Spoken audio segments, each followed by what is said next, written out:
Welcome to Still Unbelievable, a podcast by Reason Press, where we examine religious claims, especially those made by Christians, and we regularly respond to items that are featured on the podcast Unbelievable. We embrace dialogue, but as skeptical former believers, we will also criticise unfounded claims and unsupported beliefs.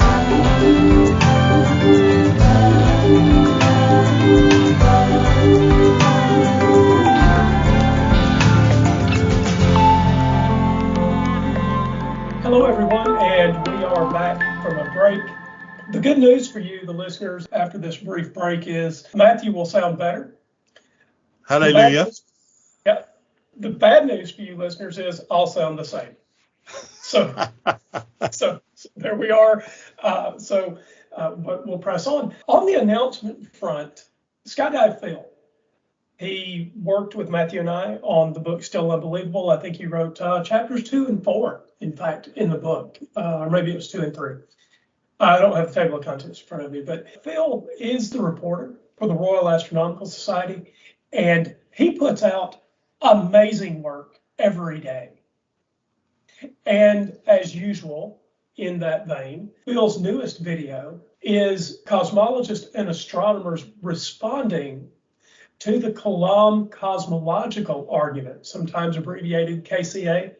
It has been most popularized by the theologian William Lane Craig. Many of you will know his name. Matthew and I both watched the video and we thought well of it. Matthew, do you have a quick thought?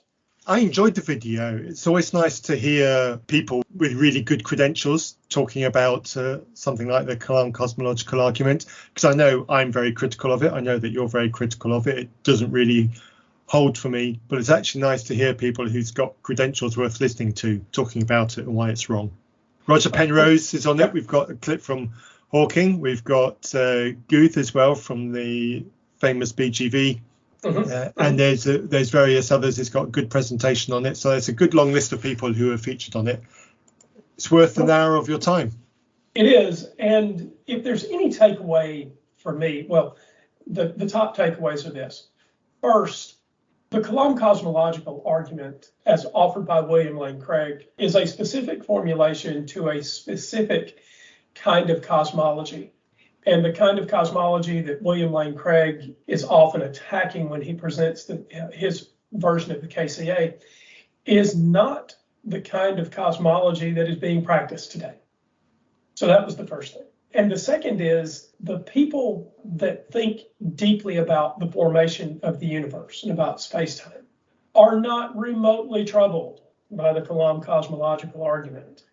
The fundamental problems with the Kalam are well identified and dealt with, even if you don't have the education and career history with modern cosmology to sort of assess everything they're saying.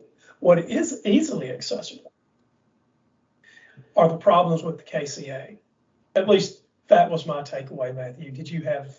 Pretty much the same, actually. I simply enjoyed listening to the science. And when you listen to science and listen to the KCA, you realize that the KCA just isn't even close. Yeah, I think that's right. So we'll include a link to SkyDivePhil's video, a response to the Kalam cosmological argument in the show notes. And with that, we're going to dive in to today's content. Absolutely. And welcome back, folks, from the break. As Andrew has already said, we had to take a bit of a break. I had a failing voice during the last section that we were recording, so we've had to take a long break, get my voice better. We've had a bit of a holiday season. So now we're back to finish off our review of the video of Braxton Hunter reviewing our podcast where we answered his questions. So one of the things that happens with what they've just said when you understand that natural science is not the only way to get there is you understand that your how you define evidence is going to be a little different. For example, we've played 2 or 3 times on this program the illustration that Joe Schmid gave on capturing Christianity of evidence when he was responding to this very problem about evidence. There's no evidence or that sort of thing. And they do say there's no evidence. At least I think they mean because of how they define evidence. Mm-hmm. But Joe Schmid and others and also this is true of Ben Watkins and in philosophy, it's something like this.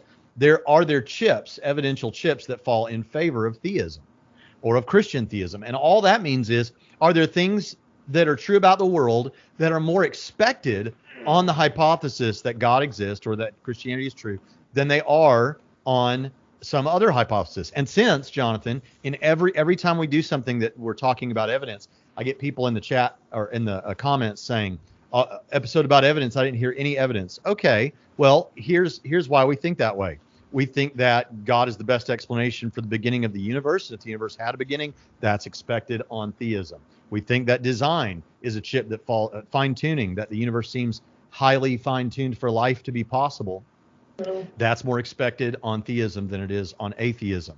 Consciousness is more expected on theism than it is on atheism. Even if atheism turned out to be true and consciousness was still a thing, from our perspective right now, it's more expected on theism than it is on atheism. Well, I'm going to just stop there because he listed quite a few things that he thinks are more expected on theism, but all he's done is he's listed bullet points: fine-tuning, design, and consciousness.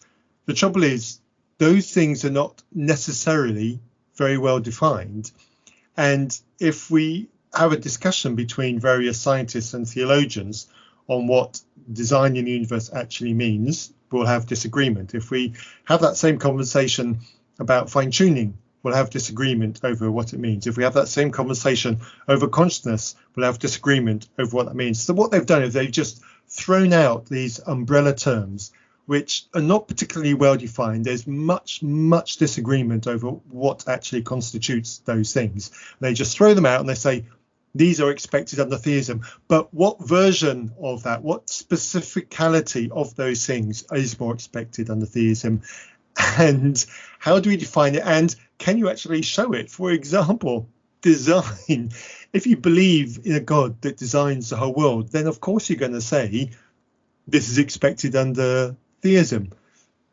But Sure. A scientist isn't going to agree that those things are designed. Look, rock designed. Really? The thing that jumps out at me is everything you said, and it really makes me laugh. I don't know what to do with this other than just say, I'm sorry, I just find it funny. So Braxton said something like this. He said, look, the universe appears to argue for a God. And even if we found out there weren't a God, these things would still be more plausible under a God. That is a deliberate misunderstanding of the word evidence. If you find out that there's not a God, some evidence got you there. If you still expect that the evidence is saying there is a God when you found out there wasn't one, you're doing something wrong. Yeah, we need something better than just throwing out these labels. The label needs to be defined so that we know what is understood by that label. There needs to be technicalities there. And then we need a way of actually confirming that what is being described and defined is actually true. Let's go for consciousness, because one of the things that Christians often use for evidence of God is this disembodied consciousness kind of thing, that our consciousness is separate to our material brain, and out-of-body experiences or near-death experiences are often cited as things like that. But we don't actually have confirmation at all anywhere in anything that comes under the banner of credible science that consciousness exists in this way whatsoever. All we have is consciousness wedded to the physicality of a material brain. We don't have anything that confirms consciousness entity being separate to a physical body. So when you throw out an umbrella term consciousness, what do you actually mean? Do you mean the illusion of consciousness that's wholly within our material brain? Or do you mean this disembodied state? If you're including that disembodied state, then we need a way of actually validating and confirming that that is true. And we don't have that. So if you expect something that we can't show to be true as being expected under theism, and yet we can't actually show that thing to be true, that has got to be invalidating against theism, not confirming. I'm in complete agreement. Just to ask the question another way, if this universe looks like one where you would expect a God, then I would like to know what universe Braxton could construct in his head that he would think argued against a God that was a universe that human beings could inhabit, or that any intelligent life could inhabit. I will go ahead and play my cards face up and say this universe does not look to me like one that argues for God. In fact, if it argues for anything, I think it argues for black holes that eat the universe, that eat things inside the universe. Regardless of that, whether the universe was more conducive for black holes or more conducive for human beings or whatever, what universe would Braxton expect where there wouldn't be a God? And that, I think, is the thing that they're not talking about. So if you say, okay, fine, there are these chips that argue for a God, we spend all of our time here and on other shows talking about those things that disconfirm the notion of a God. So it looks to me like this is just special pleading, and I don't know what else to do with that, except to say this is cherry picking. It's not even good cherry picking. Consciousness doesn't, to me, necessarily imply any kind of God. The universe does not appear to be designed in any particular way, and we can go through the problems with design, with the intelligent design idea. We'll have to set that for another episode and really pick it apart, I think. Yes, but we have, right? We have talked about intelligent design and irreducible complexity in past shows. In fact, we did a show, it was maybe a year and a half ago, that talked about the Snopes trial, and we've been here. We've talked about intelligent design. And we could say that if you believe in libertarian freedom, God's the best explanation for that. God's the best explanation for the events surrounding the life and death of Jesus of Nazareth. God's the best explanation for the popularity of Christianity in the world today. Now, you might be saying, yeah, but those aren't all like deductive arguments, and you can't even do experiments. No, it's the popularity fallacy. Right, yeah. Because this is a different way of thinking about evidence. The way I've said it before, if I had one person come to me in the office today and say, you don't know me, but I want you to know, I'm telling you the truth, an alien spacecraft landed in Bosse Field last night. Okay, now, do I have a reason to believe that that happened? Well, I have more reason to believe it happened than I did before the guy came in, and I'll prove it to you. What if instead I had 50 people come and tell me that, and some of them were academics, intellectuals, some were just, everyday, whatever job they have, the spectrum, right? And I have 50 people come. Do I have more reason now to believe that this happened, or at least that a UFO, an unidentified flying object, forget aliens, was there in Bosse Field? Yes, I have more reason with 50 people telling me that of various backgrounds and credentials than I do with one person telling me that. Okay, which means that one person was more evidence than none. 50 people is more evidence. What if I had 500? Now I've got a lot more reason to believe. It doesn't mean it's true. And it doesn't mean it's true. Okay, let me just, I've got to do it. Okay. I have, Braxton, I hope that you have gotten this far, and I hope we get to speak to you on a coming episode of Still Unbelievable. I have an invisible dragon in my garage. Now, I've made that claim. I've made it here on air. I've made it in front of all of our listeners. Do you now have reason to believe that I have an invisible dragon in my garage? Well, it's about the third, maybe the fourth time I've heard you say that phrase or words approximating that phrase. So presumably I have more reason to believe it than when I first met you 5 years ago. Yeah. Look. Hey, well, I believe you have a garage. Does that count? Look, man. Hey, look, he's not only invisible, he has red and yellow stripes. You're just taking the mickey now, aren't you? Yes. He's invisible. How would you know what color his stripes are? But let's engage with some seriousness though over the UFO thing. Let's skip over the lack of clarity over what exactly is meant by UFO. But let's just assume for a moment that UFO means something alien, not of this world. And he did say aliens. Okay, he did say, all right, okay, yep, correction, yep. So let's take it at that. If 50 people told you that one landed at a field that was a mile away from your house, how credulously would you take it? Here's the truth. I think I've said on our show here on Still Unbelievable that if aliens exist, and I am in the camp that thinks that there probably is intelligent life somewhere else in the universe. I don't think we'll ever come across it. And the reason is that my understanding of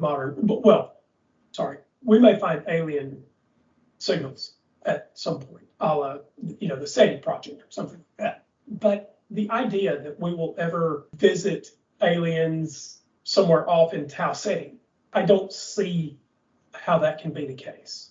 Light moves very fast, but it's slow compared to the size of the universe. So might we ever find alien life? Yes, we might. Will they ever land in our backyard so our children can play with their children in a game of pickup soccer? Even if you could convince me that there were signals of alien races, which might not in some cosmic cookie sense be impossible, stretching that to convince me that they just took a Sunday drive and landed in your backyard, you can't get me there. You got all your work ahead of you. Yep. And to answer that question for myself, if that happened to me, I would probably believe that there was something that they saw, but was it alien? I would reserve judgment at best on that. I would obviously disbelieve it, but I would try to reserve judgment, expecting it to be something natural, and I would want to go and see what it is. And if I went to the field and there was nothing there, I'll go, what have you wasted my time for? And if there was something there, I would fully expect it to have a natural explanation until I was able to ascertain otherwise. Now, and I'm sure most people would as well. And that's why we take exactly the same attitude towards religious claims. Some complete stranger, somebody he doesn't know, walks into his office and says, a UFO lands at a ball field not far away. And so now he's got some evidence to believe it. Let me ask you this then. Every time a telemarketer calls and you pick up, do you buy what they're selling? Because after all, them saying that they have something to cure blindness in old age, or to restore your kidney function at 80 to the kidney function that it was when you were in your 20s, or to get rid of your arthritis in your 70s and make you, do you buy those things? No, you don't. Of course you don't. And the reason you don't is because you don't believe the thing that you want the listeners here to believe. The fact that some total stranger says a thing doesn't give you evidence for it. Mm-hmm. And when one person or 50 or 500 tell me, it doesn't even mean that I necessarily should believe that that's what happened. But what it does mean is that is more that sort of a phenomenon is not surprising if that actually happened, right? It would fall in favor of that. Yes, but the pushback to your situation there is, well, as unlikely as UFO sightings are, right? That's still part of the natural world and still more likely than the kind of phenomenon that you would describe. It doesn't matter. The point about this is just to say, this is how I think about evidence. Yeah. And so when you then apply that to transcendental things, like if you have God's existence sans the physical universe and all these kind of things, that we can still look at it similarly. We can look at it and say, okay. He's going to obviously carry on about this, but he said something there. This is how I look at evidence, having just said somebody walked into his office and told him something. And I think that's the disjoint and the mismatch in the way Braxton thinks and the way Andrew and I think. Somebody coming and telling me something isn't evidence.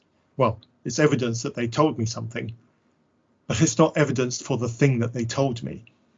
If someone tells me a UFO went and landed in a field, that's not evidence that a UFO landed in a field. That's just them making a claim. The evidence is going over to the field and having a look. And if there's a UFO there, right, you've confirmed the claim with the evidence of actually visually seeing a UFO there, and somebody else presumably verifying that and other things that can be done. But the actual telling of the words isn't what I would call evidence. It's the claim that requires the evidence. Absolutely. And wrapping this in the wrapper of transcendentalism, to simply say that this is a transcendental claim and therefore I'm out of the kind of scientific evidence game, I don't think helps particularly much. So if I said to these two fellows, I know that you believe in the Jehovah God, the God of Christian New Testament and the Jewish Old Testament. So you believe in that God. But actually, I was visited by Allah last night, and he wants me to tell you that the Christian New Testament and the Jewish Old Testament are actually misunderstandings, and that the Prophet Muhammad came deliberately to clear up your misunderstandings. And what you are doing is fighting against Allah's spirit. They would expect a totally different kind of evidence. They would get out of the transcendental game and they would immediately ask for the kind of evidence of a visitation from Allah that you and I would demand about these claims for the Christian God. Mm-hmm. What gives me reason to believe that?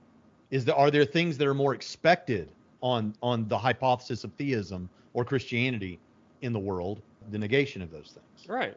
And so I think we can do that. Now, obviously, if you have repeatable experiments for a particular phenomenon, of course that counts as evidence. And it might be that what people are saying really is, well, you get much more certain evidence if you can do repeated experiments than you can with something like this. But even with that, I'm not even sure that in every case that's necessarily true. I'll grant that it's often true, but think about a memory that I have of something that happened in my past that I am absolutely convinced happened. I can't do repeated experiments on that event, but I'm more certain of it than, like, say when you and I went to the Southern Baptist Convention in Baltimore, Maryland. Mm. I'm as certain as I can be, in the colloquial sense, I'm certain that happened, okay? And I'm more certain that happened than I am some repeatable things I could do in natural science today. And yet, there's no repeatable experiment to demonstrate that happened. So I'm just saying there are things like that to consider. But somebody could concede to you that, Braxton, yes, that's sufficient. It could still be true, mm-hmm. right? And that's sufficient enough for you to believe it's true, mm-hmm. but not for anyone else. Yeah, that's true. Yeah. I'm just, yeah. So but how would you respond to that? Oh, I would just say, you're absolutely right. My personal memory of a particular thing that no one else has access to may have to just take my word about that. Yeah. Yet, for me, or not, I have a higher degree or not. But for me, because we're not talking about my production of that evidence of a memory for someone else. We're just talking about how evidence works or how certainty works. And I'm much more confident in that memory. I am much more confident than I am about some repeatable experiments. Yeah. There are two ways to view what he's saying here about repeated experiments, and I'm not sure which way to take Braxton here. Is he saying, I accept repeatable experiments, but there are some things that I am more certain about that are different? You know, they're not connected to any repeatable experiment. I'm just certain about some things more than I am about repetition. Or is he saying that he's got things that run contrary to repeated experiments? No, I'm not sure he's saying either of those. I think what he's saying is there are some things that he's sure of, very confident of, that can't be directly accessed through a repeatable experiments. Like X number of years ago, he visited a convention. Yeah, right. So that was what I was trying to get to at the first. If I said it poorly, I'm sorry. Okay, so I guess that I'm not actually in a different place from him in the sense that there are memories I have that I'm certain of that I can't necessarily convince anybody else of. There are things that I do by myself, you know, like when I ran today.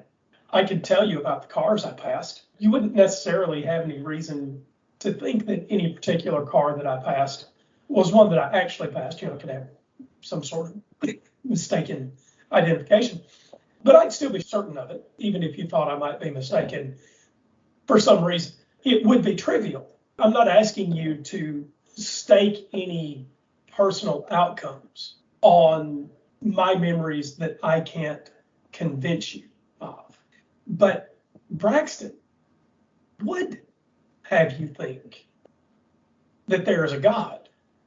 And so all of this discussion about memory and trying to convince you of what he knows, it's more important than Braxton's individual recollection of some event in his past. And because it's more important than Braxton's independent recollection of some event in his past, because he actually wants individuals to do something based on the things that he says, that is why the external evidence, the idea that the things he claims have to be confirmed, that is why that idea is important. Braxton can believe whatever he wants. But when he's asking someone else to make a step based on something that he teaches or believes, that's where the external evidence, in my view, becomes important. Yeah, absolutely right. You know, him saying that he was at a convention centre, however long ago it was, is of absolutely zero consequence to my life. I know that convention centres exist all over the world. There's one 2 doors up from where I work in Bristol. You know, these things are literally all over the place. So the fact that one exists is not hard to believe. I know that Christians have conferences in convention centres because I've been to them myself. So the fact that he's been to one, again, is not a surprise. So if he mentions a specific convention centre in a specific city and a specific Christian conference, those are detailed facts that I can probably confirm. You know, the city exists, yes, check. The convention centre exists, check. The conference exists, yes, check. The date of the conference, yes, check. Those are all things I can validate and confirm. And then he says he went there. Well, it's not difficult to believe that because many thousands of Christians would have been there. So it's genuinely not a hard thing to believe. And as I've already said, is of no consequence to my life whatsoever. The alien landing in a field, well, that's not an everyday thing. So automatically that's a little bit harder to believe. And it would fundamentally change how I view non-world beings, because it would be absolute evidence that they exist, which is something that I don't have an opinion on currently. So that would fundamentally change my opinion of life outside of this planet. And I would really want to know, yes or no, the truth of that, but I wouldn't automatically accept it. And then going on to a step up from that, claims of Christianity being true and there being a God and there being out-of-body consciousnesses and all that kind of thing, well, that's next step up harder. And so, of course, you're going to have a hard time getting me to take your word for it that those things exist. Yeah, absolutely. And just one more sentence on the idea of the conference center and the Southern Baptist Conference or whatever they said you went to. Fine, you went there. But you got all your work ahead of me to show me that a God was there for the very reasons that you just said, Matthew. It's a non-ordinary. In fact, it would be truly extraordinary. And I don't know which one of us said this first on Still Unbelievable, but extraordinary claims require extraordinary evidence.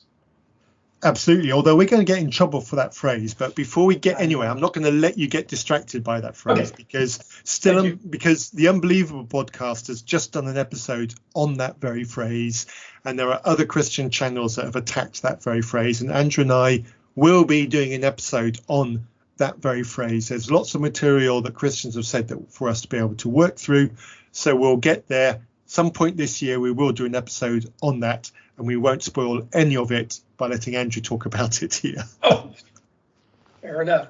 I now have my marching orders. Right, let's carry on. All I'm doing there is providing a defeater to the claim. Not that they've made this claim, but I think it's what drives this approach. Yeah. That repeated experiments give us the most certain kind of evidence. Well, I And think I don't they think, do. or the most certain conclusions. And I don't think that's necessarily always the case. No. And that was just a defeater for that. So that'd be how I'd respond to that. So, all right, let's continue listening to them. And this is why Ravisseries 79 says, how do you present physical evidence from inside the universe of something not physical outside the universe? And you can't find that. How does it prove nothing immaterial outside of the universe? In other words, Right. Everything we It's said. not the way the everything we're burden saying of proof works. Exactly. We Oh. can't find anything there, therefore we don't know that there is anything there. Therefore, there is no reason to believe that there is anything there. When you're faced with a proposition, the default position on any truth claim is not true or false. The default position is, I don't know the answer to the proposition. And then you go and you find some way to confirm or disconfirm. Now, I will simply tell you that outside of space and time, as far as I can tell, is utter nonsense. And to back that up, I'll simply ask you to watch SkyDivePhil's video. Okay. Because really, watch the video. Watch the video. Yes, this is a subject that lots of videos on SkyDivePhil's channel touch on. But this whole concept of outside our universe is incoherent because it's somewhere that we can't reach. And not being able to get there, to measure there, to see there, to be there, does not give us license to make up any old nonsense that we feel like and tell the world that they need to believe us. And this thing that is outside the universe that we can't detect, that we don't have access to, you actually want non-Christians to believe that this God can do things to the universe that we can't detect.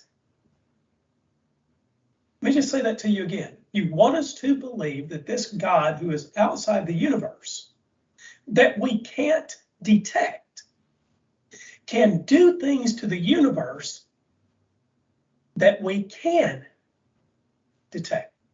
I won't unpack it anymore. I'm going to leave that as an exercise to the listener. You've got good clues there. Yep. Everything we said in the first response. Repeated experiments of that sort you do in natural science aren't even in the category of the right sorts of things that you do. Now, you could do it with some things in teleological arguments, for example. You could say, my suggestion is that as we do repeated experiments, we're going to find complexity of the sort that seems like a chip that falls in favor of a designer. No, I get what they're saying, but what we essentially have right here is a self-defeating epistemology that leads to the compounding of their error with category mistakes. So you disagree with us, therefore we've made a category error, but they're the one making a claim that we can't validate through any experiments. Okay.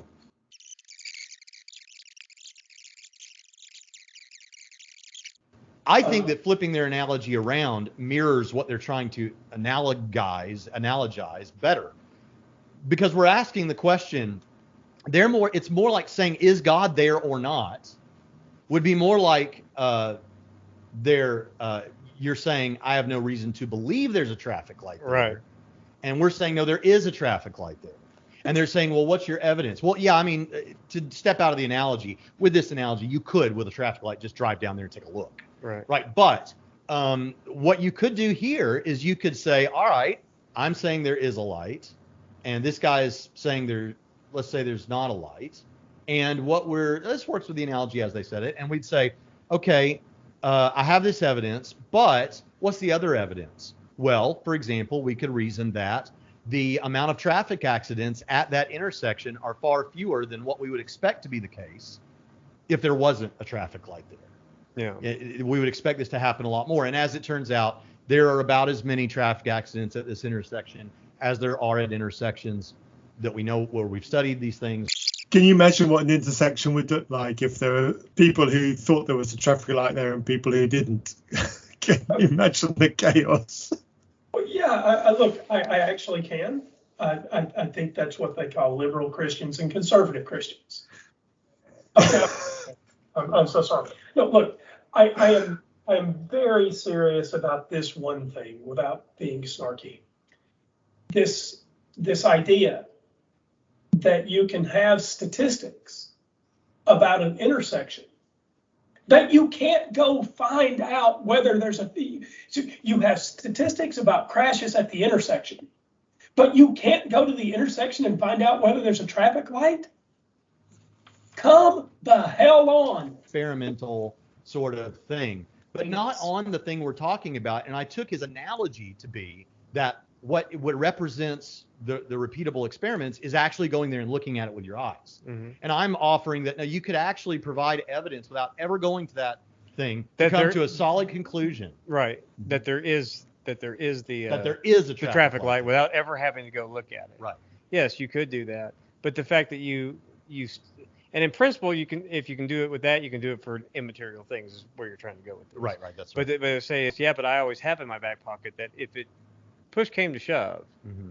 I can take them to see a traffic light. You can't take them to see an immaterial being. Let's imagine you couldn't go to visit that traffic light, because all analogies fall apart at some statistics point. about it. And as Eric Hernandez, who happens to be in the chat and gave us a super chat just a second ago, often says, is that you're attacking the analogy instead of the point of the analogy. Right. Well, so first of all, Phil Fox says, love the Hey. content and thank you for the support, blessings and prayers, fam. well, Thank you, I Mr. love Phil Fox, you for that and I love fantastic- your content, and I think everyone should subscribe. And I'm glad that you had a happy birthday. Amen. And Eric says, and thank you for the super chat, sounds like he needs to register for our next Unapologetics Evangelism Conference at texasapologetics.org. You see, he says, that's how science works. Presuming that scientific Right. So we're back investigation- to the self-defeating epistemology and the categorical. But just tell us how to prove you have a God. I don't care whether it's through science. If you say that it's through the working of the heart, I can't prove God with my heart. You say you can, so clearly faith isn't a good answer here. So what do you suggest as the alternative? Yeah, I take a bit of exception to that comment here. We're talking about the scientific method, the process by which everything that we use on a daily basis is developed, including the electronic devices and the internet that are being used for this podcast and YouTube channel. And that is called self-defeating epistemology. Right. And infuriating, totally maddening thing here is, fine, you guys are science deniers to some extent. That's fine. You say you've got a God and he can't be demonstrated through science. Okay, fine. You've talked a long time about why you don't think science can get the job done. So tell us how to get it done. Stop with the smoke and mirrors. Yeah. Well, anyway, carry on. I'll admit, again, here's what we're admitting, that scientific investigation is helpful with many things, and repeatable experiments are very helpful for many things. Yeah. They're not the only way to get to knowledge, Right. or even the conclusion that that's the best way to get to Nor did up until or the only maybe way, I should 20 years ago. I don't know how long this new atheist shtick has been going on. No one ever believed that it was until recently. In fact, I mean, people were there was scientists. people were suggesting it. Yeah, people were suggesting it for. But I'm talking about in the popular. But I mean, even Robert Hutchins was refuting this in the 50s when they were putting out the great books and like, come on, this kind of it's nonsense. I've read the quote. That was in the 50s. But I'm saying, You read a but quote that did what? sentiment outside of the academy that just science or nothing. Science or this mantra that you get from the scientism that has affected the atheist YouTuber and podcasting community.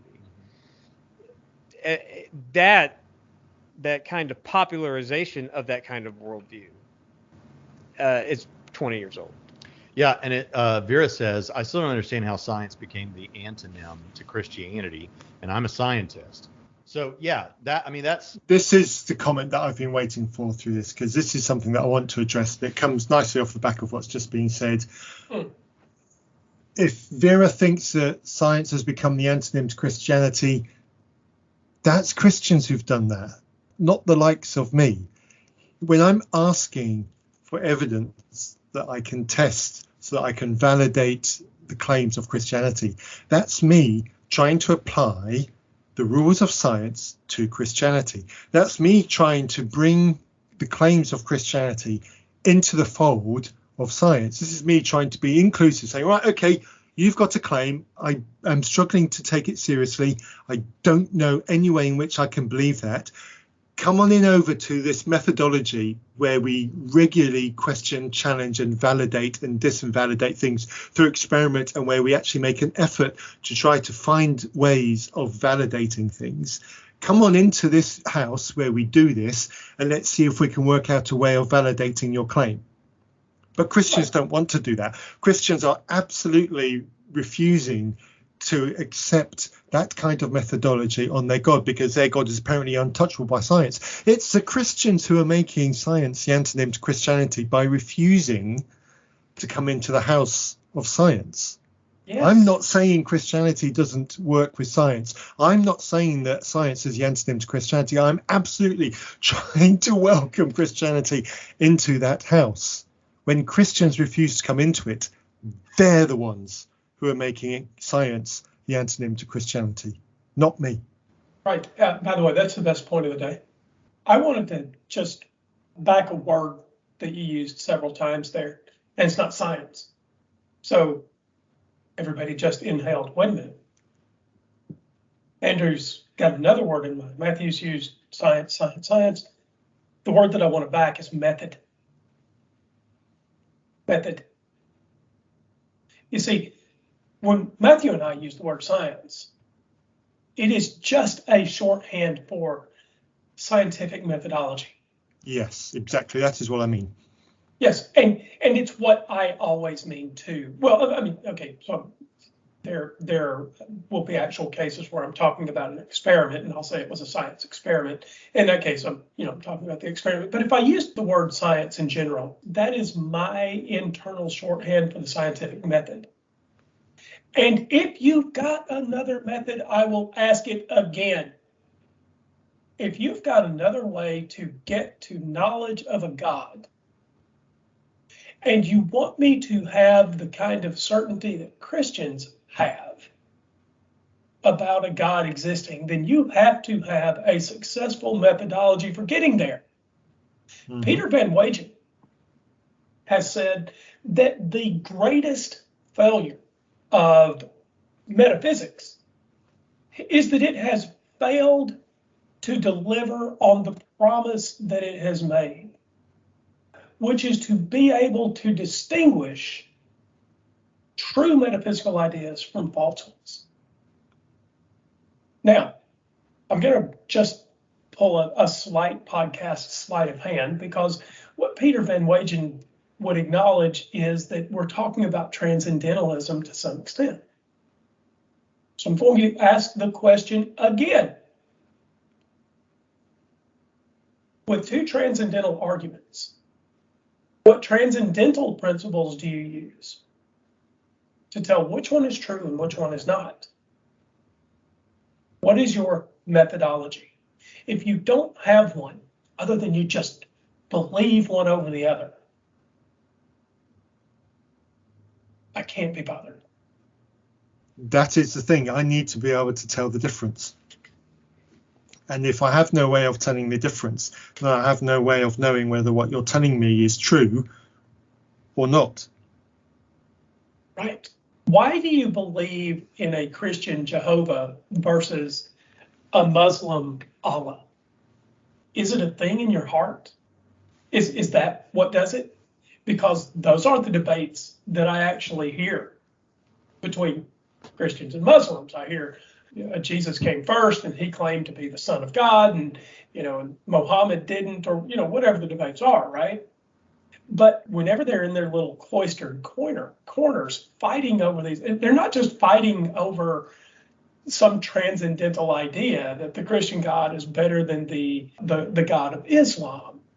They try to dig in to history. And my answer to all of that, of course, is history can't prove miracles, so you can't get me started. But if you don't have a methodology for your transcendental ideas, if it's just what you believe, well, I'll stack that against the scientific method any day. Yeah. Do not concede that science is like the property of atheism or something. Many of your atheists, at least people popularly interacting on YouTube or something, many of these people don't really have a science background any more than most people have a science background. Yes. And so it's not your property. It doesn't belong to you. We think that the world is rational because it reflects a rational mind. Christianity, and I guess you could argue theism, gives you the necessary prerequisite framework for which science is possible. What? Or if you want, or atheists, you need to listen to Alex Rosenberg, who would just freely admit it's all gibberish, and that you'd have to toss science at that, because anytime you're trying to communicate anything from science, you're just spewing gibberish, meaningless nonsense into the cosmos. So Braxton will have the to bullets get they won't bite except for Alex Rosenberg, right? Yeah. So anyway, Braxton will have to get married again in front of me to believe he is married. He could have photoshopped his marriage pics. That's right. That's absolutely right. Certainly could have.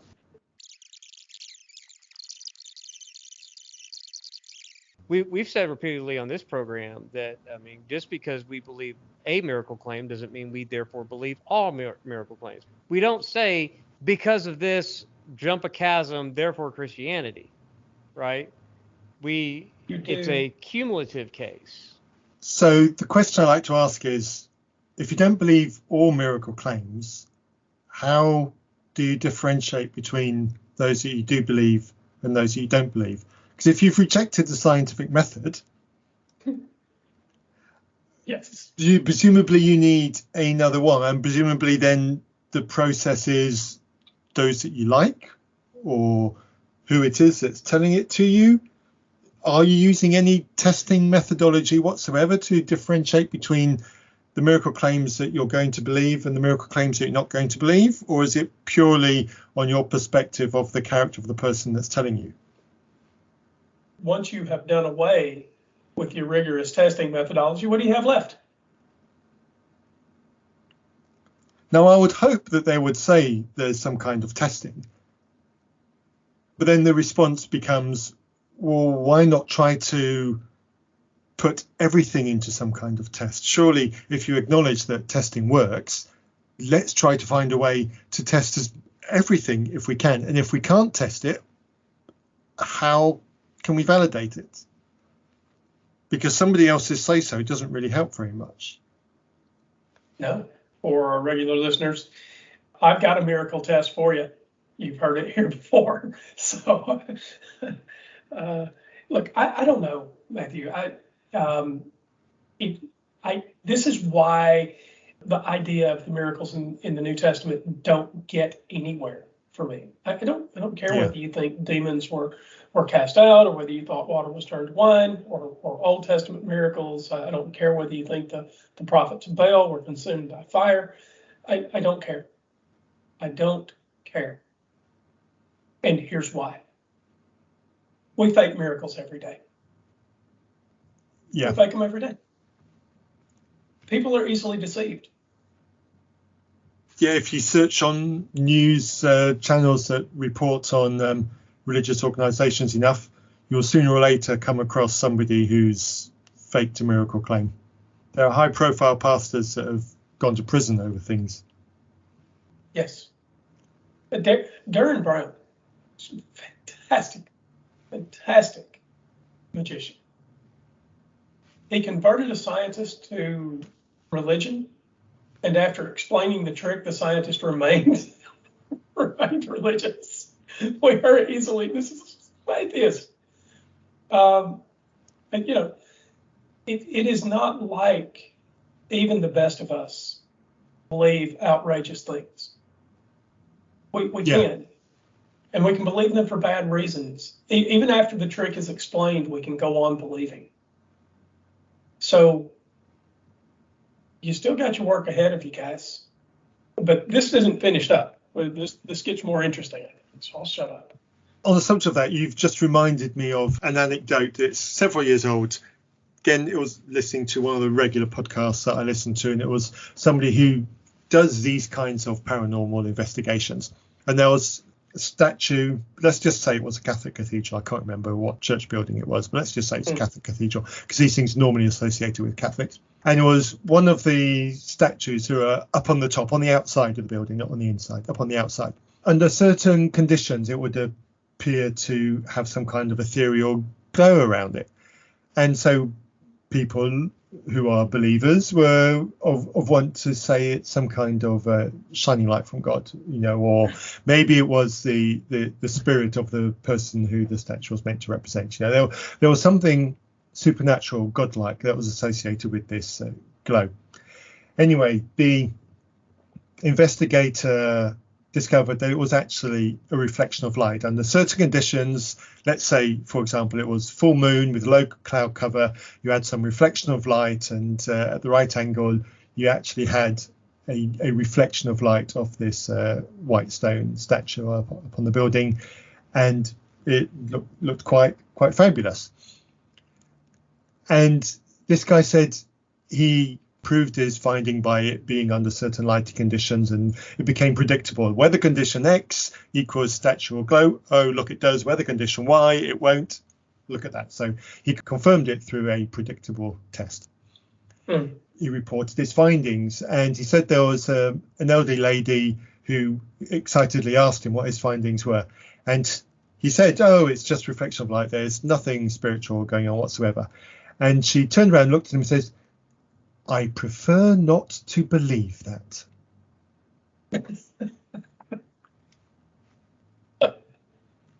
Look, and we're the ones with the self-defeating epistemology. I would, a couple of times, just as a very slight aside, there's been a mention of category errors at least twice up to now, maybe 3 times, that we've committed some sort of category fallacy. I'll point out that I don't think that's ever been well defined, what particular category fallacy we've made. I can say, oh, well, they've just played red herrings, and I could just keep saying it. Right? It's not very interesting to accuse your interlocutor of some sort of a mental mistake if you can't describe what the mistake was. It does have the feeling of a bit of less than charitable, doesn't it? It does. And I'm not saying I don't make category mistakes. I'm sure I do. If we get to talk to these cats, I'll be interested to hear more about that. Yeah. That you present. And then after so much of everything seems to point to this, yeah, Christianity's true, right?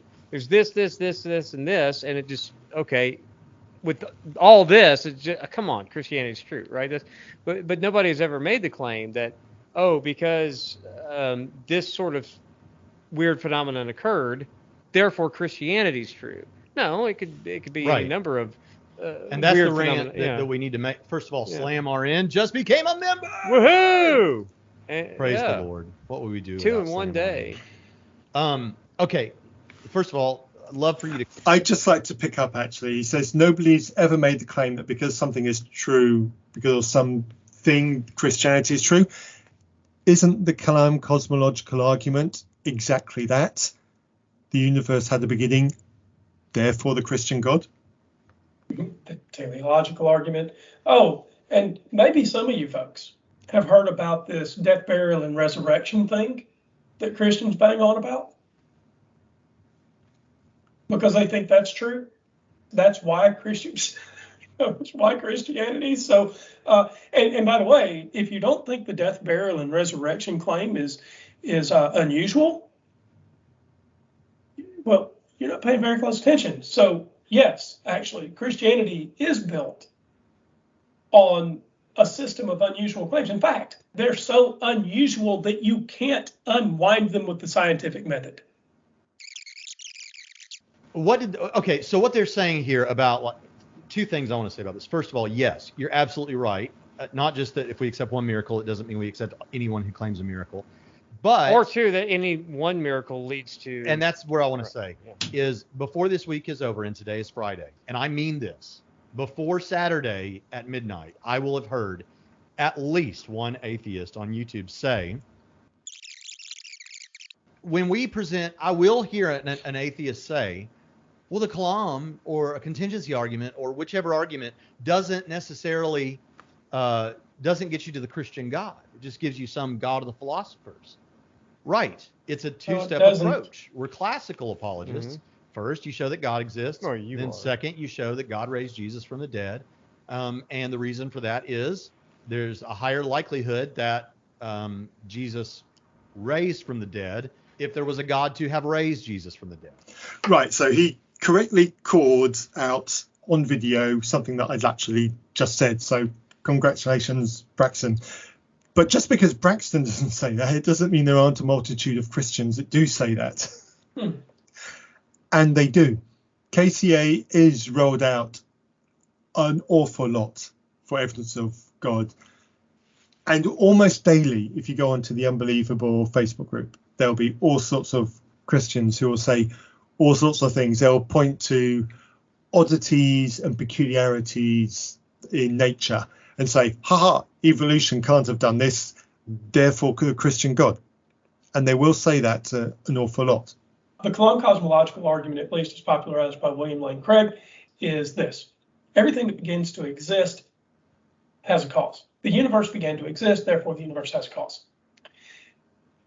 The way formal argumentation works, this is just a three-part syllogism, major premise, minor premise, and conclusion. You can't introduce anything in the conclusion, therefore the universe has a cause.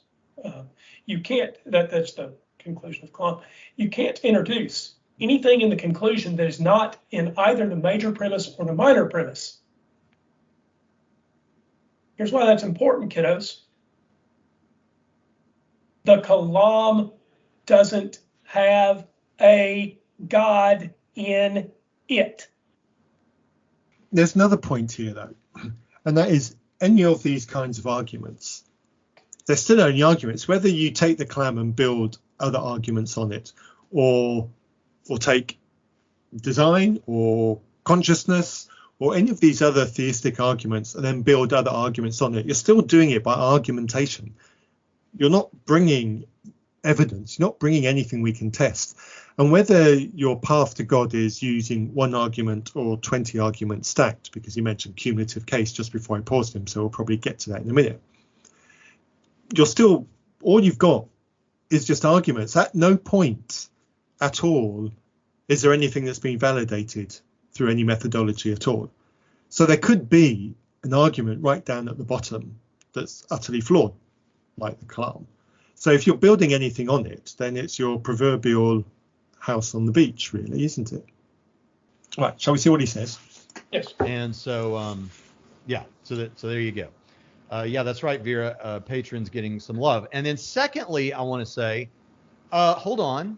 If you saw water into wine, or if you saw a limb grow, or whatever it is you're talking about, and it's not that event in and of itself, if it took place in a religiously informed theater where people are right then praying for this to happen, and people are saying that it's going to happen or whatever, and then it happens, first of all, there's something predictive there. But secondly, even if you don't want to go that route, the truth is it actually is evidence from weekly, at least, for something other than just the event that happened. I will grant that the way that he said it. If things like that happen on a regular weekly basis in a particular location under specific conditions, absolutely, there is definitely something going on there, and I would like to see it investigated further before jumping to any conclusions. But I don't think that situation even exists. Right. So that is so much my thought too. What is a religiously significant environment? And by the way, if someone asks for something in a religiously significant environment and they don't get a miracle, what should that tell you? Yes, in other words, I think. Don't. No, carry on. Sorry. No. You go ahead.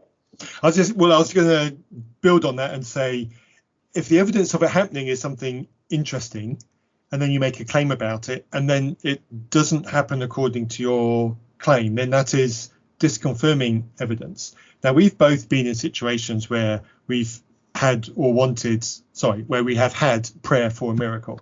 Yours is a little bit more significant than mine, but those situations have failed. So surely that's got to be disconfirming because you've got to count all evidence. Right. You can't count. That was how I was going to wrap that up, was you can't count the hits and ignore the misses. But Christians have a way of counting the misses as hits. And here's how that works. Oh, well, God gave me something I asked for and it was a miracle. Oh, well, God didn't give me the thing I wanted and it was a miracle, because if I had gotten it, then you project out and say, well, something bad would have happened, right? It's not just counting the hits and ignoring the misses. It's counting everything as a hit. In fact, some Christians will tell you, well, prayers are answered in 3 ways: yes, no, and wait a while. Mm-hmm. Okay, but that also describes every possible natural outcome as well. Yes, quite. If everything is a win for God, then we're not really operating in an epistemology that allows for us to be wrong. That's very nicely said. And what was that phrase earlier about a self-defeating epistemology? Well, surely a self-affirming epistemology is even more dangerous. Just a thought. Oh, that's good. I'm going to leave it. Just hit play. That was very nicely said. Because it took place in a religiously informed theater. It's like when people say, well, if Jesus really did raise from the dead somehow, that doesn't mean that the Christian God exists. Okay, I see what you mean. Fair enough. But where it happened, how it happened, that Jesus thought of himself as God's special agent to bring about the kingdom, puts a religious trapping around this that makes that more likely given this event. I'm going to grant that, but you have your go. This is in the news right now, so our listeners can look this up. There's a synagogue in Texas. I don't know if this made the BBC. I hope it has made the news in the UK because it's a British person who's involved. So yeah, it's been big news here too. Yeah, that's right. So the hostage taker died at the scene. Oh well, the backstory: synagogue in Texas. A person came in off the street, had tea with the rabbi, and then took some hostages at this Texas synagogue. I think there were 4 or 5 people. The FBI, hostage negotiators, and the local police got involved. I think the standoff was 11 hours. The hostage rescue team broke in, and everyone that was in the synagogue except for the hostage taker survived. So surely this is a religiously significant environment. It's a synagogue. And there's a person threatening it, and in fact, the demolition squad had to take possession and dispose of some apparent explosives, at least according to local stories. Oh, I hadn't heard that bit. Yeah, so I read. But at any rate, can we have a more religiously significant environment? I mean, when to choose worship? Worship on the Sabbath. It's a Saturday, for those of you keeping score. He's gone in, he's threatening to kill people, he's armed, but all the Jews live. And by the way, the story calls it a miracle. It's religiously significant. Is it a miracle? If it's not, why not? I grant this whole stuff about the religiously informed environment, and it puts a context to it. But then he also mentioned about Jesus. But Jesus isn't there. There's the claim that the spirit of Jesus might be around doing stuff, but I can't validate that. All I'm able to validate is the people who are there. Jesus isn't there. So invoking Jesus into this might be convincing to the Christian who already believes, but it doesn't get me anywhere. Yeah, great.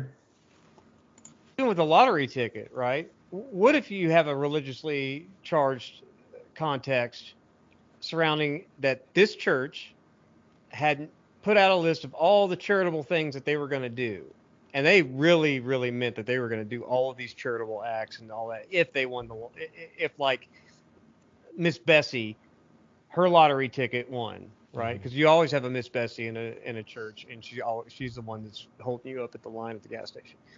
And turns out she won that lottery. Mm-hmm. Now, winning the lottery is already improbable, right? But there's no miracle claim there.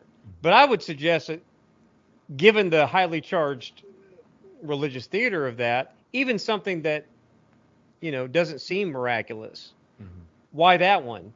And the reason why I say that is the same thing from why the ground opening up and swallowing at Korah. It's not necessarily the kind of miracle claim that we're talking about, right? Because it could be seemingly natural. Yeah, we can happen. talked about, you right. always use that, and I always use the Jordan River stopping its flow right when they needed to cross, and people saying, oh, but the Jordan River's prone to mudslides and it dams up the river. Okay, yeah, but it happened right when God said it would, or right when people believed God said it would, and when the priests carrying the Ark of the Covenant put their feet in the water stopped. But we don't know that actually happened, though, do we? We don't. Now, this is another point I wanted to make about religiously charged environment.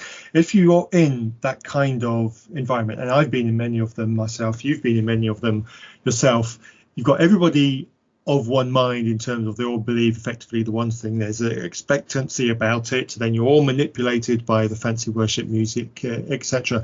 So you're all primed for this. Then something happens that's poorly visualized or poorly explained or whatever, and somebody goes, it's a miracle, and everyone goes, hallelujah, it's a miracle. But you're already primed into expecting a miracle. You're already of a mindset and a belief system where miracles are possible. You're all hyped up by the worship music for an hour and a half or however long you've been singing and dancing for. So it's all a perfect scenario for believing something that's untrue under dubious circumstances.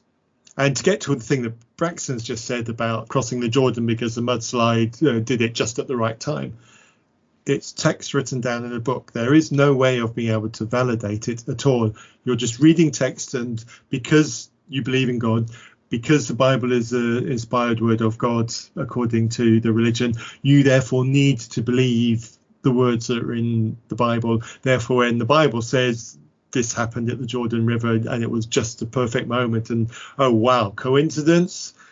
It's all a perfect storm of credulity. It is. And I have no idea what this religiously significant environment, I have no idea what that could be. So it rings alarm bells to me, the entire phrase. It does. So this is where I'd ask, okay, well, is a wedding ceremony a religiously significant environment? Because if it's not, well, you can throw out the water to wine thing. We maybe shouldn't believe that. Okay, maybe you say, well, it's a wedding. These people are being joined by God. Okay, so we're going to believe the water to wine thing. Okay, what about the Samaritan on the road to Damascus, right? What about when Jesus is just in a throng of people following him around, and the woman reaches out and she touches his garment and she's healed of the issue of blood? Well, is that a religiously significant environment? I mean, it's just a crowd of people. Or are you going to say, well, everywhere Jesus is a religiously significant environment? Because if that's what you're going to say, all you've done is just start special pleading for what your religiously significant environment is. What about when the Apostle Paul is on the island of Patmos where he's bitten by the viper, right? And he survives. Well, is that a religiously significant environment? Is it religiously significant just because Paul was there? It just sounds like special pleading. Yeah. For me, religiously significant environment is exactly the same as saying a situation in which everybody can be easily manipulated. Yes. Right, there's a comment that's being popped up on screen here. I don't know if Braxton's going to read it, so I'm just going to read it out there. Most of theistic arguments are trying to appeal to our everyday intuitions to infer fundamental nature of reality. I'd rather believe we live in a simulation. That's at least demonstrably possible. Interesting comment. Very. Arguments are trying to appeal to our everyday intuitions to infer fundamental nature of reality. I'd rather believe we live in a simulation. That's at least demonstrably possible. Well, I'm not so sure, because what you would first have to demonstrate that has not been demonstrated is that you could get genuine consciousness from a computer program. Now, you have to presume a form of naturalism and that there is no soul or anything immaterial as a part of us in order to say that our physical bodies are evidence of that, which is, of course, part of what we're all arguing here about. So you can't do that. So you first demonstrate that you could have 8 billion player characters in a simulation that are conscious, not that there is a real human being who's a brain in a vat, but rather that computer code that is you could be conscious. So actually, that's not been demonstrated to be possible yet. Maybe one day it will. I don't think so. Oh, it gets But worse. you don't have to prove that. This is just wrong. This is just wrong and wrong-headed. All you have to do is get the program to say that it thinks it's conscious. I don't like the simulation discussions anyway, because I just don't think there's enough computing power to do it. But that aside, it's a fun thing to think about, and it comes up with all sorts of conversations and discussions, etc. Theoretically, is it possible? Well, yeah, I guess so, because we're thinking about it, and I do like to think about it. It's amusing, so I like to play FPS games, etc. But I don't really think it helps an awful lot in this, because some of these characters, they behave stupidly, so they do behave realistically like humans, I guess. How would we be able to tell their consciousness from our consciousness? Yeah, well, I guess the fact that in the games that I play, that I hear the same phrases over and over again, it gets tedious after a while. Yeah, but let's say there is enough computing power to make it really immersive. Yeah, I guess it could be fun, and yet the consciousness will be simulated and we wouldn't know the difference. And I think Braxton is ignoring that little bit. Well, he is, because computer programs, we're both technologists. We could end up way down a rabbit hole here. I don't. Yeah, we could. Yeah, I don't want to end up down a rabbit hole.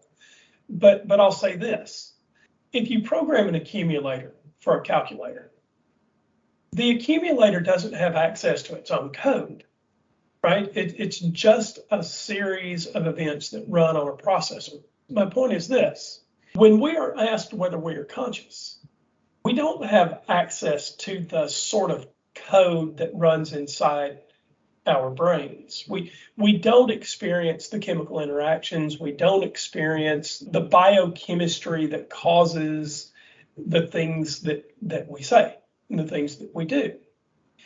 So there's no sense in which we couldn't be code running in a simulator in the sense that we would have inputs and outputs that would cause certain responses. So I could absolutely write a quite sophisticated chatbot, as for instance, who would claim, when faced with the kinds of conditions where its consciousness is being questioned, I could absolutely get it to claim that it was conscious and to insist that it was.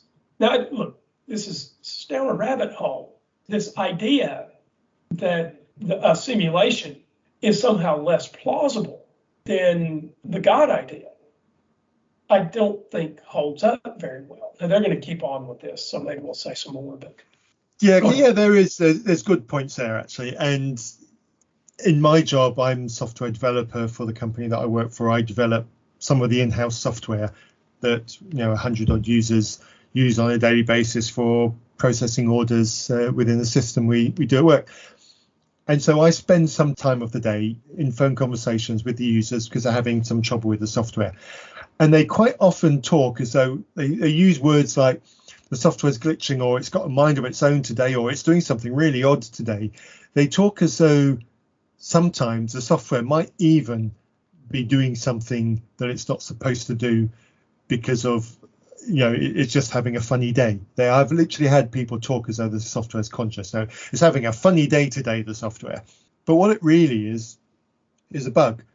And under certain conditions, something odd happens. And it's my job to identify those certain conditions and correct it so it is more predictable. But the times when it becomes unpredictable because of specific conditions which are coded into the code intentionally or otherwise, and the users end up talking about the software as though it's got a mind of its own. It happens. It's really easy to fool humans through unexpected circumstances to talk about the world as though it's behaving intelligently when it's not. Right. You said something about this earlier, and that is this: that consciousness, as they've been talking about it here, is poorly defined. I think that's just more an indication that that's where we are. Consciousness is a term that's being thrown around. It's poorly defined. Why would you argue for a God that's outside space and time more than you would argue for a computer that is also outside your ability to investigate? If it is a simulation, You still have to figure it out. Yeah, you have to. You push the problem back a step. Right, because you know what? And all of these If it's the a Matrix God, you stories push or the problem whatever, back a everyone step. who discovered it was a simulation was because they were rescued from someone outside of the simulation, requiring a transcendent to the simulation to do it. Right. Okay, and so from within the simulation, how do you know that it's demonstrably possible? Any more than it's demonstrably possible, guess what? It's even better for Christianity because God showed up on Earth. Right. Multiple times, but culminating in the life of incarnation. person in the incarnation of Jesus. So we already have that too. So the case for Christianity You have that claim. blows out the simulation hypothesis. No, I don't think it does. I think in a simulation there would still be religion or something like that. So religion can be simulated, and as we've already said, we don't find any of the claims of Christianity convincing. Right. In fact, one of the great misdirections of simulator designers, the great simulator designer outside our simulation could be, well, maybe there are some ways that they could figure out that there's a simulation, but we'll use this great religious trick, and it's a head fake. So they'll chase religion forever and they'll never figure out. I mean, we can play these sorts of recursion games endlessly. Religion could just be part of the simulator designer's grand plan. And you've just reminded me why I hate the simulation idea so much. It's because if the simulation is true, it means that God is basically some fat guy in his stinking bedroom who's eaten pizza for 10 weeks and hasn't changed his underwear for 5. Right. This is the guy who eats Yoo-hoo and Cocoa Puffs. Yeah. Just not pleasant. I just don't need that mental image in my mind. I know what software developers are like when they're unattended to for weeks on end. It's not pleasant. It is not. It is not. Moving on. As far as what's more believable, and the demonstration, is equivalently the same. The transcendent comes into the creation, right? Just like Morpheus came from the outside to get Neo, right? So I'm just saying that the demonstrating the simulation, that seems to be exactly what. And it's according to work in our favor, not the favor. He says it's simulations all the way down, and obviously what he's referring to is the notion that, well, the Earth sits on the back of a turtle, which sits on the back of another turtle, which sits on the back of another turtle, and well, what's at the bottom of all these turtles? Well, it's just turtles all the way down, right? That's not really an answer, but even if it were, you'd still have the problem of why does there exist an infinite chain of turtles instead of an infinite chain of Brads from Carolina standing on top of each other. So why is there multiple simulations rather than nothing? Right. So if you believe you're in a simulation, then if the simulation is running and you don't believe that the simulation is the mind of God or something, well, then you have to believe that there is a higher order with other persons running the simulation. Well, maybe they're in a simulation. This is turning into Inception all of a sudden. Yeah. Okay. Let's say there are 20. Let's say there are 20 billion simulations all the way up. At some point, you're going to get to a base real world reality, and you still have to answer the theistic arguments. This serves absolutely no. And maybe the God that created our universe is really only the tantrum screaming toddler of godparents. Right. And I will say again, at the risk of repetition, watch SkyDivePhil's video that is a response to the Kalam cosmological argument. Watch it, because you don't have to face the religious questions. They're not good questions. If you are locked in a deadly embrace with this sort of religious thinking, the answer is not to think more about the religious questions. The answer is to find out whether there are better questions out there that you should be thinking about. And the answer to that is yes. Do yourself a favor and unjam yourself by getting out a little bit. Watch Phil's video. Yeah. I agree with their criticism of the simulation. I mean, my problems with the simulation start before we get to where did simulation come from. But they're right. The whole simulation idea does pose the question, well, who created the simulation? Yeah, Sure. Fine. I'm very happy to accept that, and I absolutely agree. It's a very valid and fair criticism of the simulation, and is another reason why I don't really think about it very much, because I think there's far more interesting things to think about. But if you're going to do that criticism and not accept the criticism of where did God come from, then you need to ask yourself, am I being fair to all arguments? Mm-hmm. No one in terms of escaping theistic arguments. Right. Okay. All right. So we're done with that now. But thank you guys for covering it, and we'll respond to some of the other things you said. And I hope you don't feel, talking to the podcasters at Still Unbelievable, I hope you don't feel like we were uncool or uncharitable. Pritchett probably doesn't care about that, but I do. So I hope you see that. All right. Okay, so let's just respond to this, because Braxton did give us a very personal and very specific message there. You have been a little bit unfair to us in terms of some of the things we said really early on in the episode, and there was a slight bit of, I'm going to say the word misrepresentation. Maybe I'm not being entirely fair back there, but that's what it felt like to us in terms of trying to say something. It was a long time ago, and we've had a break, so I can't remember the exact words, but there was some stuff at the beginning of the episode which I was a little bit unhappy about. I wasn't offended. I'm not upset. I've grown to expect it, unfortunately. So there was a little bit of that. Some of the arguments that are being given for God in this response video, Braxton, I don't accept, and you'll hear from the comments that Andrew and I have already made that we just don't buy them at all. We think there's too much credulity being applied to God in favor over other things. So there's an unfairness in terms of applying acceptance to arguments there. So that's it. But other than that, you've been very polite in what you've said. You didn't get heated or cross at anything that we said. You're very balanced, and I like that. I like your delivery. I do hope that we can have some kind of exchange, whether it's video response, but it would actually be nice to try and work out a subject in which we can have a straightforward live conversation on and put it out on either of our brands or both our brands. That would be very nice. So thank you for paying attention to our response. Thank you for responding to our response. I'm sorry it took so long for us to get our act together to respond to your response to our response, but there we go. Life has moved on. Andrew. I agree with everything you've said. I think these guys are perfectly nice guys. I hope we get together and put up some content as shared content between the shows. I'm an easy guy to wind up, right? So you live in the wrong part of America. That's what your problem is. Well, yeah, I do think these guys are perfectly cool guys, and I actually think doing something together, I think, would be good for everybody, right? Because we like interacting with guests. And I think the history of the show stands us in good stead that guests don't get mistreated on Still Unbelievable. But some of these arguments, to be honest, guys, they were bad. They're bad on toast.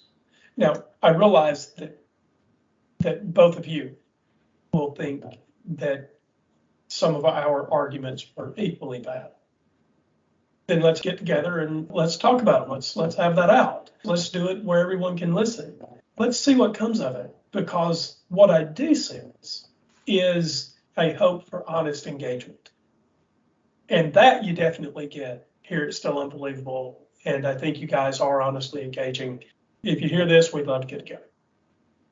Yeah, that would be cool. I think we could have a much more productive conversation face to face. I'm certainly better mannered in a live conversation. I am fully aware that I give Christian arguments in this isolation booth here when there's nobody to pull me up straight away. I know I give Christian arguments a really hard time. A live conversation between myself and a Christian always goes much better than that.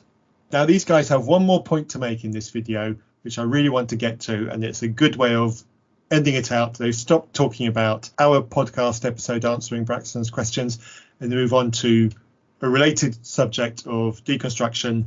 And I think they'll say some really interesting stuff here. So let's get on to that. Sorry, not related, but what are your interpretations of Hebrews 6:4-6, namely about it being impossible to renew someone to repentance who has fallen away? We've talked about this in previous episodes, but I don't expect you to dig through all that. So I'll give a brief answer. Well, I obviously agree that it's impossible to renew some people to repentance after they've fallen away. What does that mean? Is it logically impossible for anyone who falls away to not come back to the faith? No, but that's not a logical impossibility. It's hyperbolic. It's a hyperbolic, rhetorical impossibility, because what you're talking about is people who have tasted and experienced all of this Christianity. There's nothing you're going to say to them that they don't already know. Right. Right. And they know that walking away is trampling the blood of Jesus. They know all of that. There's nothing. Right. So those kind of people, yeah, it's basically impossible. But is it ontologically impossible for someone who apostatizes to never come back to the faith?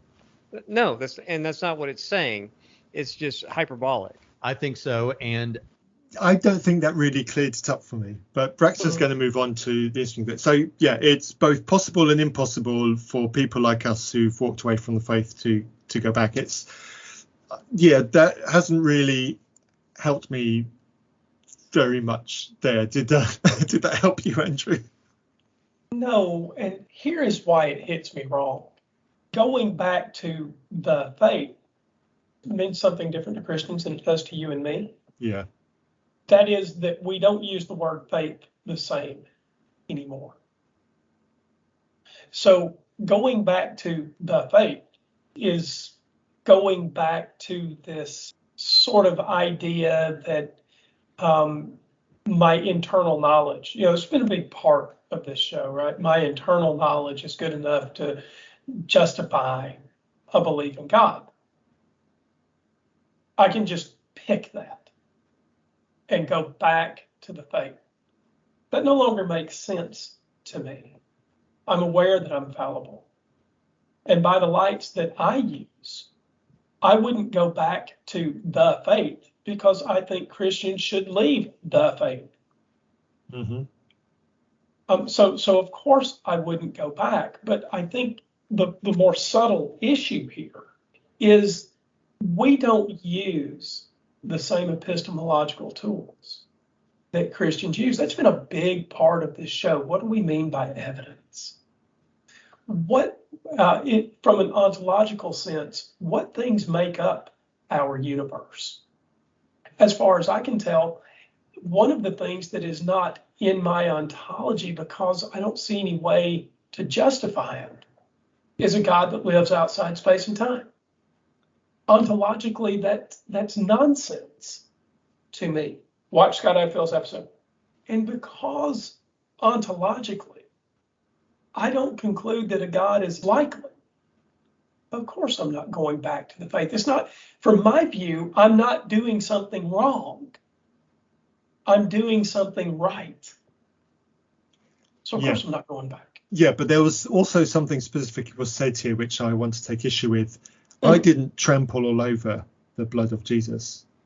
Jesus, right, if he exists, abandoned me, mistreated me, refused to answer my begging prayers when I asked them. When on my knees, I prayed for them. I did not happily or enthusiastically leave the faith. I did it on my knees in tears with bloody hands, bloody from crawling over the floor. This was not a pleasurable experience for me. So to describe it as trampling on the blood of Jesus is probably one of the most offensive things he could probably say to me when describing my exit from Christianity. Yeah, that's a really good point. Do you think that Matthew should feel less offended if you say to him that he has trampled on the blood of Jesus? Do you think he should feel less offended when you are accusing him of what is in essence not having an honest belief? He's trampled. He knows that actually he's trampled. This was said. They know these former Christians. They know they're trampling on the blood of Jesus. No, we do not. No. Big fat no. Don't think there was Jesus. Not in any supernatural sense. don't think he was resurrected, don't think he ascended, don't think he lives forever. That's you trampling on the blood of Jesus. Right. So the answer to me is no, I'm not going back to your fairy tale. Sorry, that's a little harsh on it. Anyway, yeah, I want to move on to what Braxton says. Braxton is far more understanding, I think, of the situation. Thought of it yesterday or a couple of days ago because I was listening to the Church Split podcast, and they were talking about some guy who was I didn't know this guy or the podcast, but there's a podcast called The Preacher Boys, I think, and they were focusing on or at least much of what they focused on was like abuses in the church and stuff. And one of the guys who's on The Preacher Boys has become an atheist, or at least walked away from Christianity. I don't really know all the details. If I'm getting this wrong, I'm sorry. Just go check out the Church Split episode, and they play him talking about it. But I thought about this. I thought, in reaching out to a guy like that who had a podcast devoted to Christianity, it's going to be so much harder to reach a person like that because they used to give many of the same answers that you're giving. Right. And that makes it very, very difficult. And but now that sort of a person should be cautious because they could wrongly think that because of their familiarity with these issues, that they already know everything we're going to say, and it might not be. Yeah. And I think what happens many times with atheists, and this guy in the Still Unbelievable show, those guys were saying that one of them at least, they first walked away or became interested in these issues because of they didn't like young Earth creationism or came to believe that evolution was true. Well, I think a lot of people do that, and then they start a channel, and it's only then that they realize there are these robust arguments. It's a little more serious than just, I don't like these young Earth creations. I don't like Ken Ham, Yeah, so he's talking about, well, both of us have got that same testimony, so I don't know if he's talking about any of us specifically. But yeah, it's harder for us to go back because we do know the arguments, we do understand the arguments. And for you and I, we were out for a long time before we landed on writing a book and then going on to a podcast.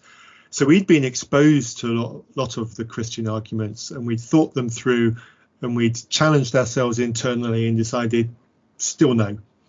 And we're doing this podcast because we're still a no. And I think if we had doubts, I'm not so sure we'd be quite so confident on this podcast, and we still wouldn't be doing it 3 years later since after our first episode. So yeah, it's going to be really hard to get us back, and nothing that we've been exposed to has got us even close to reconsidering our current position. And if the entirety of what Christian apologetics has got to throw at us over the last however many years it is, Andrew, can't get us closer, then what's the problem? And we're not the only ones in this position. We've been exposed to many other people through our podcasting here who have been exposed, who willfully go onto Christian forums and Facebook groups and expose themselves to these Christian arguments and don't get moved. So what's the problem? Is the problem us, or is the problem the arguments for Christianity? And I want to suggest that the problem is the arguments for Christianity. Right. In the Christian sort of sense, there's this idea that anything is possible because God has this perfect creating ability, right? And if God wanted me back, if there was a God and he wanted me and Matthew back, it wouldn't matter. He knows how to do it. Right. Look, that is exactly right. It wouldn't matter whether the earth was 6,000 years old or whether it was 4.3 billion years old. And the age of the universe wouldn't matter. It wouldn't matter whether it was 6,000 years or whether it was 13.8 billion years or whatever the best guess is right now. Because God could resolve the conflict between the scientific method and faith. And what would he have access to then? He would have access to those people in scare quotes, the faith, and the rest of us who are not. He could resolve that problem. Now, there are a lot of theodicies to explain away why God doesn't do that. But if you just drop your theodicy for a moment and say, yeah, that's perfectly within my God's power. My God could resolve that conflict right now. Mm-hmm. Then you can see why Matthew and I, we're not coming back. Sorry, Matthew, I'm really not trying to speak for you at all. No, you can find you did a good job of it. Yeah, we're not coming back because the best tools we have say there's no back to come to.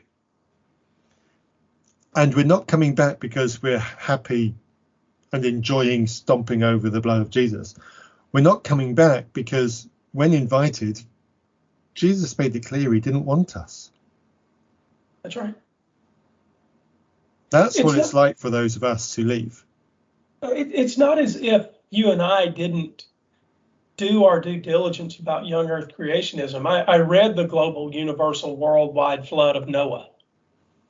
If you're unaware, folks, go find a copy. It's enormous. Yeah. And the person who wrote it is a hydrologist, PhD, who specialized in the physics of water. He supported young earth creationism. I read the global, universal, worldwide flood of Noah. I read it in college when I was trying to figure out whether I thought the earth was 6,000 years old. It's not as if I abandoned young earth creationism. I didn't abandon it. I didn't fall asleep one night as a young earth creationist and wake up the next morning and say, oh, it was nonsense. No. That's not the way that worked. No. I don't want to leave the impression that that's the only book I read in defense of young earth creationism. It's not. I worked for an apologetics company that was a young earth creation company. We put material out every week about young earth creationism. We talked about dust on the moon. We talked about the distance between the earth and the moon. We talked about the speed of light. We talked about Genesis and the origin of coal and oil. The list goes on and on and on and on and on. I didn't abandon young earth creationism. I discovered that it didn't hold up. Yep. And then having discovered that, did you just immediately give up on Christianity, or did you try to make it work another way? Oh, no, of course I didn't. Because the answer to whether the earth is young or old wasn't all my Christianity wasn't just pinned to that. Now, it did make me see the Old Testament in a distinctly different light. Yeah. Right? It did change the way that I viewed the Pentateuch, the first 5 books. Yep. Of the Old Testament, Genesis, Exodus, Leviticus, Numbers, and Deuteronomy. It irrevocably changed how I saw those 5 books. But by and large, I was in scare quotes, New Testament Christian, right? So I could tolerate that change. It wasn't easy, but I tolerated it. Yeah, and I tried very, very hard for a very, very long time to work out Christianity. Abandoning young earth creationism wasn't the end, it was the beginning. I then started examining what bits of Christianity can I accept, and I went through the lot. And I came out and went, funny that, I can't accept any of it. Yeah, it was a long period of seeking and trying. So people shouldn't understand that it was, young earth creationism false. Oh, that's it. All of it gone. It was nowhere near like that. Not even close.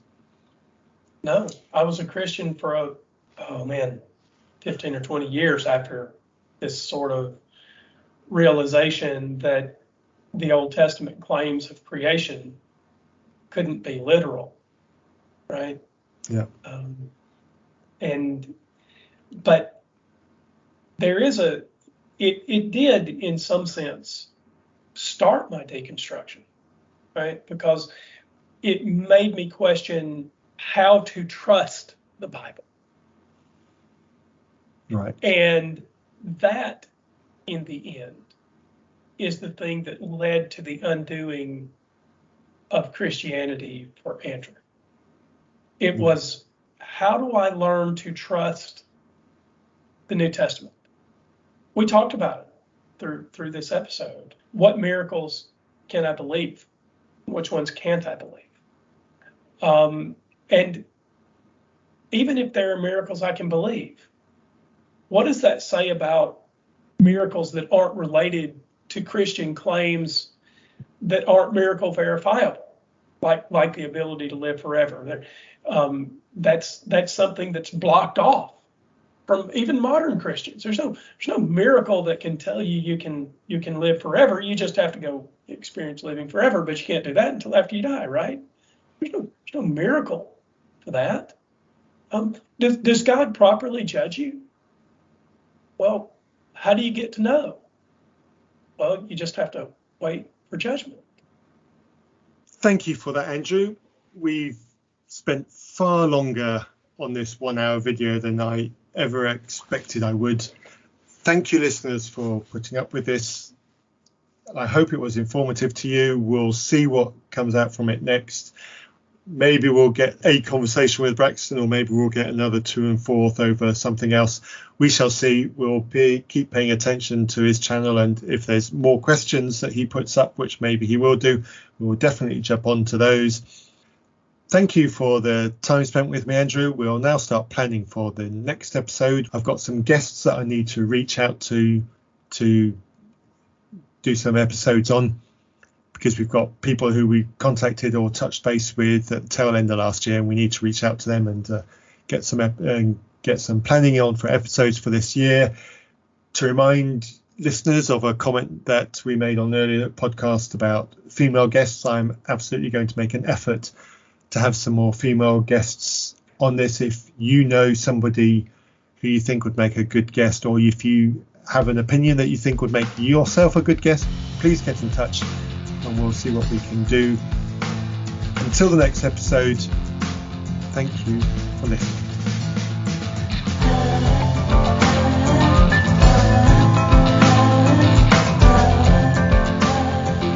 You have been listening to a podcast from ReasonPress. Do you have any thoughts on what you've just heard? Do you have a topic that you would like us to cover? Please send all feedback to reasonpress@gmail.com. You might even appear on an episode. Our theme music was written for us by Holly. To hear more of her music, see the links in our show notes.